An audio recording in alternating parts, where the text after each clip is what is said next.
Buat seret, kita buat yang over. Still ada bunyi. Buat yang kita ke? Kan, buat orang lain. Lepas tu dia datang kat kita nak selesaikan masalah bunyi.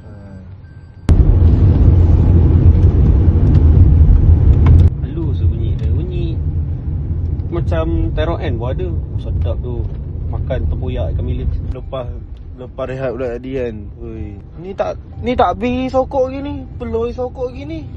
Dah suruh test kereta. Dia dah pergi dekat workshop tu. Workshop tu kata seret tak ada masalah. So masalahnya adalah pada kita. Bang, cepat sikit boleh tak bang? Aduh, baran lah aku. Update kita yang bunyi halus steering rack tadi. Kita detect bunyi daripada steering rack. Steering rack ada free play. Bila kita jack kita ketuk kak. Ada bunyi steering rack. Steering rack dah ada bunyi.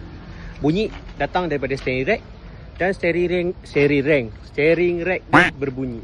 Tapi dia kata dia dah tukar. So tak tahu dia nak claim dengan kedai yang dia tukar tu ke ataupun macam mana. So kita just submit quotation, bagi dia, tengok biar dia bincang macam mana. Oh, so dia dah balik. Saya dah naik jack. Saya terlepas. Macam tu. Okay, boleh like kalau korang ada masalah yang sama. Bukanlah masalah yang sama pergi bengkel lain, tiba-tiba datang bengkel ni pasal masalah tu. Tak. Masalah saya dah bunyi.